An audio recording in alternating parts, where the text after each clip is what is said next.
Oh, thank you, Lisa, thank we you, love thank you. you, We thank you. appreciate you. It's all yours. Thank you, brother. Thank you, thank you, thank you. Oh, wow. So I have been in the background, super, super stoked and excited. Just listening to my brother, Dean. I always say there are people who are put in your life. Dean, you know, you're my brother from another mother, sacred, sacred soul. And just watching each one of you, watching this conversation, watching it evolve. I'm super, super excited. I'm looking at the chat. I see you guys. I love you, Cheryl. I love you, Carrie. I love you, Tony. I love you, Carrie. I love you, Marie. I'm looking down here. I love you guys, Jamie. I see all the love in the chat. Thank you so much. You know, this is a necessary necessary conversation right now. And when you talk about what time in the world it is, like this place, this community is sacred for such a time as this, because there's a time in life now where we have choices to make, and your choice will determine the next 5, 10, 20 years of your experience. You spent the last 5 days having some dynamic conversations, looking at this season and this community and this industry. And this industry is about giving hope. This industry is about giving energy, giving inspiration, giving motivation. This industry is about the ability to transform the lives of others. I am a product of this industry. So many times I was interviewed 155 times over 5 months. And the number one question that everyone asked me was, why did you start? Why did you do it? I have to tell you, I didn't get into motivation and inspiration because I wanted to transform the world. I got into transformation because I needed one. Anybody else? Hands up, one hand up, two hands up. Is like, I needed the transformation first, right? I see all your hands up. I'm looking, I got screens everywhere, you guys. And once my life was transformed, I was so inspired by what happened in my life that I wanted to help and touch others. They say that so many people who are serving others are wounded healers, meaning we came through hurt or we came through something and we want to turn around and help someone else. I absolutely agree with that. So I didn't step into transformation saying, I want to transform the world. I stepped into transformation saying, I need to rescue myself from myself and from my limited thinking. Type your name in chat if you know that you are your first rescue. I said it when I was on Steve Harvey. I am my first rescue. I am my rescue. I am the person, right? I see it. Yes and yes and yes and yes and yes and yes. And then something beautiful happens. Dean has referred to it many times. When you have a breakthrough, when you have a transformation, you then say, wait a minute, I want to give it to other people. Hold on, this feels good. I want to give it to other people. I want to make sure that others have it. And so that's how I discovered it. I'm not sure how you came to this path, but however you came to this path, you're here. And there are people who can learn and be inspired by your very existence. And here's what I know. I know that our life was put here to impact, affect, infect those around us. And so there's a reason. It's not by accident that you're here for the last day, 3 days, 4 days, or all 5 days. It's not by accident. It's by divine design, right? And Dean has spoken to it so many times, and so many other speakers have talked about it, that this isn't a time for surviving. This isn't a time. Stop surviving. Well, how are you doing? I'm surviving. This isn't a time for hanging in there. How are you doing? I'm hanging in there. Come on, you guys, if you said that before. This isn't a time for just living. How are you doing? You know, I'm just getting by. This isn't that time. We've been through 30 plus months of pressure shaping us, having us, forcing us to make necessary decisions. This isn't a time for dreaming just to dream. This is a time where you do everything you can. Say everything, type everything in chat. Not some things, not just the things that are convenient, not just the things that are easy, but you do everything you can to turn your dream into your reality. And even bigger than that, to turn your dream into someone else's reality. Oh, when you get that right there, when you get that your dream, when you make your dream come true, all of a sudden you give somebody else permission to dream. Ooh, oh, who knows what I'm talking about? I see you guys doing a lot of writing. I see you guys doing a lot of writing. I see your hand, Elizabeth. I see your hand, Jamie. I see you, Tanya. I see you, Don. And I say that humbly because when I sat next to Oprah in 2007, and I literally was sitting on stage next to her, I looked at her, and it was really weird because when I first came to the studio, I kept looking for her in the television because I had watched Oprah in the television for 15 years. I couldn't believe that I was in the studio with her. So when I sat next to her on stage with Jack Canfield sitting here and Rhonda Byrne sitting here, we're being interviewed because of The Secret, I looked at her, and I remember having this moment, Nancy. I said, I'm so grateful that this woman had a dream. Because she dreamed, she made it possible for me to dream. Because I know that somehow in the being of herself, she made me stretch. How many of you have been around someone that in their being, they make you stretch? So in their essence, they make you stretch. In their getting back up, Angela, they make you stretch. I'm inviting you right now to stretch. I'm inviting you to stretch like you've never stretched before. I'm inviting you into a certain kind of time. Like when you look down, there's a certain kind of time right now. Now, it's time to thrive, but it's even more than that. It's time to be unapologetic. It's time to be non-negotiable. It's time to play full out. It's time to choose the what and get sold out. Dean talked about it, get sold out on the what. Because if you get sold out on the what, and when you get sold out on the what, you won't get rattled by the how. You won't get daunted by the how. Because when you decided I'm climbing that mountain is mine. You don't think after that, once you've made the decision, you don't think, can I climb it? You go, how do I climb it? Oh, what do I need to do? What kind of shoes do I need? Who do I need to come with me? How much water do I need? So I'm inviting you. I'm making a bold invitation to you. Pick your what. Pick your what. Who do you want to be remembered as? We have gladiators and giants who've given us massive examples of how you can turn ordinary into extraordinary. How you can make every day, you can make one more extraordinary decision. You don't have to be magic. You don't need sprinkled fairy dust. You don't need potion lotions. You don't even need a hookup. You just need to make a decision. Some of you just made the decision. You jumped in, and I'm not here. My purpose is to set you on fire to do you. My purpose here, when Dean invited me here, Dean knew what I was going to come with. Dean said, go do you, Lisa. Just do that thing you do. And that thing I do is I want to stir your soul. I want to get inside your essence and stir your soul and make it mildly to moderately to significantly uncomfortable for you to sit down on your dream, sit down on your possibility. I want to make it absolutely necessary for you to move from any form of convenience and begin to live in your conviction. My grandmother says your conviction and your convenience don't live on the same block. You can't get to your conviction trying to live in your convenience. So if even saying yes to this program is mildly to moderately to significantly inconvenience, and do it anyway, because your job is to look back on your life and say, I played full out. I didn't survive. I didn't hang in there. I didn't just live. I didn't just dream. I gave myself permission. I gave myself permission to get to the edge and take the leap. I gave myself permission to be loved. I gave myself permission to be seen. I gave myself permission to be heard. I didn't always say the right thing. I didn't always look my best. But the key thing is I gave myself permission.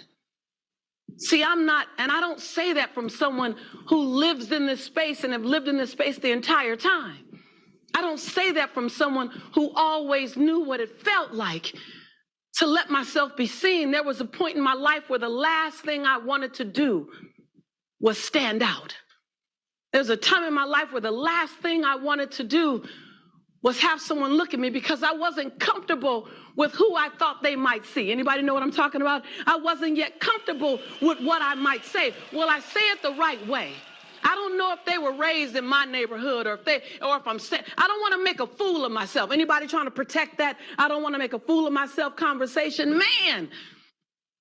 But let me tell you something. There was something beating in me. And you know that thing that's beating in you, and it wouldn't let me rest. It just kept beating in me, and I kept trying to downplay it. No. I can do this and be good. And it just kept It just kept, I used to pop lock back in the day, y'all, so I'm gonna do a little bit of that. I used to, it just kept beating through my soul. It wouldn't let me off the hook. And I said, hold on, wait a minute. I need to see who I can become. And just type in chat if you say, I'm ready to see who I can become. I don't want to wonder. I don't want to get to the last 5 years of my life and wonder, who could I have been? I don't want to get to the end of my life and I still got some energy in me. I want to rest in peace. Hello, somebody. I want to say I gave it all. I gave it all to anybody listening and to some people that didn't want to listen. I don't want to. And so I'm here to challenge you and charge you. And then there's that thing. Some of you are still, and I got to tell you, you're in great hands. You're in great hands with Team Dean. You're in great hands with Team Dean. But some of you are still wondering. You're still wondering, can I do it even if I'm scared? And so many times and so many years, I wonder, can I do it even if I have the presence of a little bit of fear? Can I do it if I have the presence of a little bit of uncertainty? Can I do it if I have the presence of a little bit of discomfort? Isn't that's real, right? That's a real conversation to have. I'm not a superhero. You're not a superhero. The cape comes off at night. Hello, somebody. We all know that. People see us, right? I see you laughing, Heidi. People see us as superheroes and super sheroes, but the cape comes off at night. And so let's deal with that real feeling of fear. I want to read you a letter. The last time I was with you guys in Dean, I told the story of Nelson Mandela. And I talked about how Nelson Mandela went through just absolutely tumultuous and insane experiences to write a book called A Long Walk to Freedom, and how he led the largest forgiveness movement. But today I want to share with you about another hero. But I want to share with you the part of the hero that no one sees. And I want to challenge you in this conversation, because I'm going to say, do it even if you're uncomfortable. Do it even if you're uncertain. Do it, do it. And when it becomes uncomfortable, keep doing it. Because on the other side of discomfort is a whole new possibility. When you're uncomfortable and you still keep moving, all of a sudden you have to grow. When you're uncomfortable and you still keep moving, all of a sudden you have to expand. When you stop in the face of discomfort, you leave yourself right there. You leave yourself right there. I am not the woman I used to be because I kept walking in the face of discomfort. Most of my career, I've walked because things just opened up for me. And I was like, okay, I'm going to say yes. And some of my yeses were excited. I could do this. And some yeses came with knees knocking and teeth chattering. We look at some giants in the world and we don't know that they've had scary moments. So I want to read a letter to you. I want you to pay close attention, because you know Dr. Martin Luther King as Dr. Martin Luther King. But I want to read a letter to you that very few people know about. I'm taking you behind the black curtain now. This is a letter that Dr. King wrote, and it wasn't Dr. King. This was Martin. This was somebody's son. This was someone's father. This was someone's husband. And I want you to listen to this letter, and I want you to find your place in this letter. And I want you to say, if this man can do this, then who can I become? The letter reads, almost immediately after the protest started, we began receiving threatening phone calls and letters. They increased as time went on. By the middle of January, they had risen to 30 or 40 calls a day, threatening my life. From the beginning of the protests, both my parents and Coretta's parents always had an unconscious and often conscious fear that something fatal might befall us. They never had a doubt about the righteousness and the rightness of our actions, but they were concerned about what might happen to us. My father made a beaten path from Atlanta to Montgomery, Alabama throughout the days of the protests. Every time I saw him, I went through a deep feeling of anxiety, because I knew that my every move, this is Martin, you guys, Dr. Martin Luther King, my every move was driving my father into a deeper and deeper state of worry. During those days, he could hardly mention the many harassments that Coretta, the baby, and I were subjected to without crying. As the weeks passed, I began to see many of the threats were in earnest. Soon I felt myself faltering and growing in fear. One day, a white friend told me that he had heard from a reliable source. You guys, listen to Dr. Martin Luther King say this, that there were plans being made to take my life. For the first time, I realized that something could actually happen to me. This is about having a dream that's bigger than you.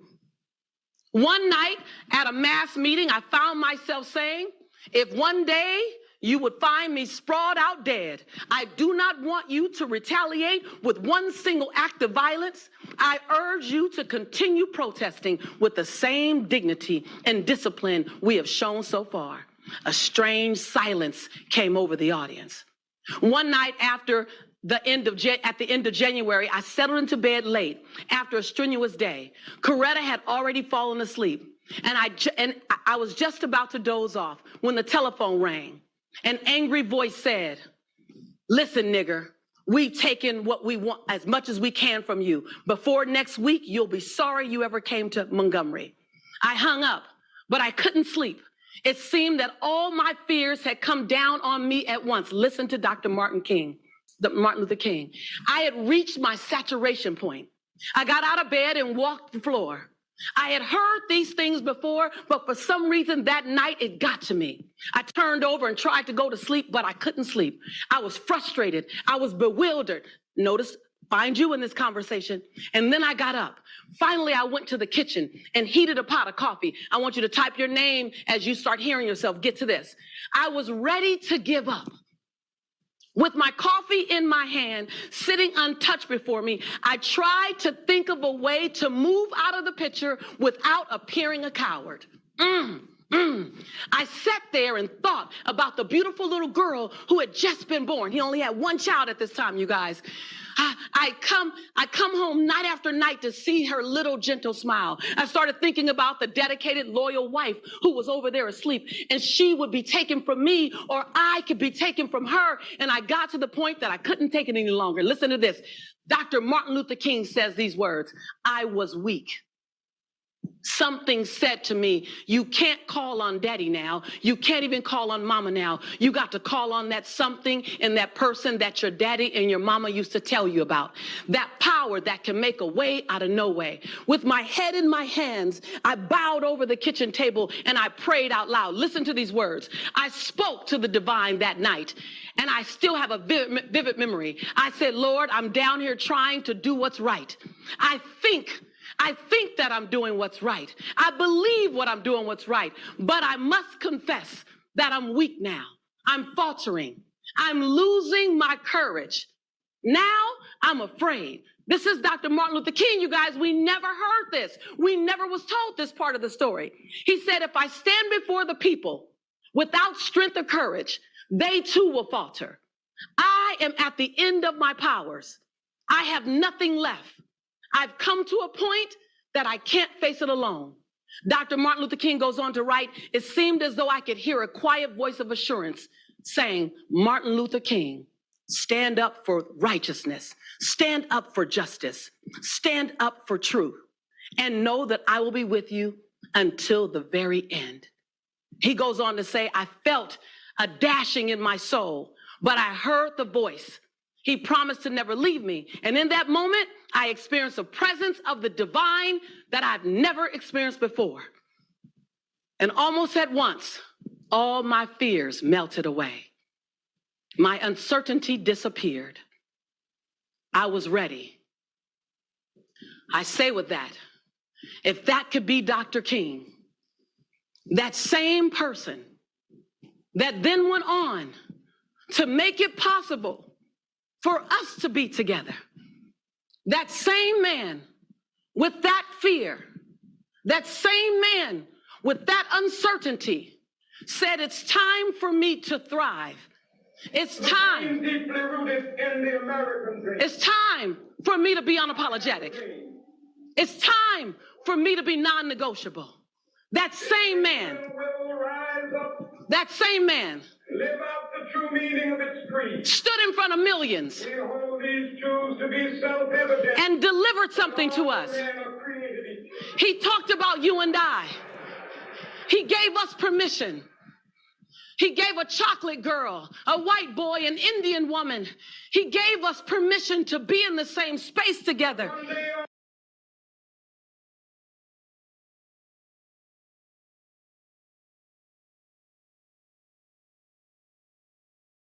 On the red hills of Georgia. After that fear. Sons of former slaves and the sons of former So slaves. what about you? This is your time. This is your time. I have a dream. We have to take our dreams and make our dreams our reality. And when you can hook your caboose to someone else's train, hold on tight and soar, I say, why not? I say, what better time than now? And what better place than here? And what better person than you? And what better community than this? I ask you that question. I say, listen, if you don't do you, you won't be done. And I'm a crazy believer to say, you must be done. Type in chat, I must be done. You must be done. And no one can do you but you. You are an unrepeatable miracle. I must be done. So then what must you do to be done? Oh, I'm just saying, I'm just asking you a question. I'm just here to stir your soul. I'm just here to disrupt some things. I'm just here because there's a power at play here. And you are absolutely in the right place at the right time with the right people having the right conversation.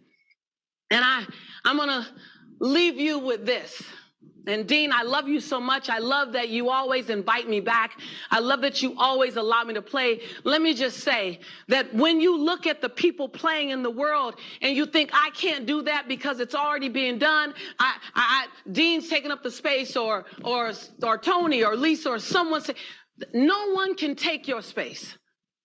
Like your name is written. Your name is written in the existence of now. And somewhere between your birthday and your transition day is the dash. And you got one job, to make that dash dance. That's your job. And so I stopped by on behalf of all of those great leaders whose shoulders we stand on, from Malcolm to Martin to Mother Teresa to Cesar Chavez to Mahatma Gandhi to your great-great-grandmother and your great-great-grandfather. I come by just representing the shoulders we stand on to say, while we are here, let's make our dash dance. Let's disrupt this world with possibility. Let's get ready and mount up for 2023. Don't be afraid of what's around the corner. Become so certain that what's around the corner becomes afraid of you. It's time to rise, and together we can rise. And it's time to thrive, and together we can thrive. And when you make a commitment to rise, everything rises around you. Your children rise. Your family rise. When you rise, everyone rises. So I invite you, rise up. Rise up. Say yes to you. Say yes. And do it all again and again. And as you rise, I'm going to continue to champion you. I'm going to continue to cheerlead you. I'm your sister in this journey. I love you. I'm honored to be here with you. I appreciate you. And Dean, I just have to say that I'm always a yes. I'm always a yes. And then you decide what the question is, because we will rise together. This is our time, you guys. We do it as a community. Type in chat. I see you guys are going crazy. I'm off watching the chat. I love you. I'm honored to be here with you. I just stopped by to give you chocolate kisses. Lisa Nichols, everybody. Oh, man. Lisa. Wow. Lisa Nichols, everybody. Light up the chat. Thank you.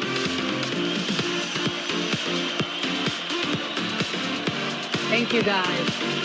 Wow. Lisa will be watching the chat, guys. Send her the love. I know you were doing it her whole time, but now that she can see it. I can. Great. Great. Thank you.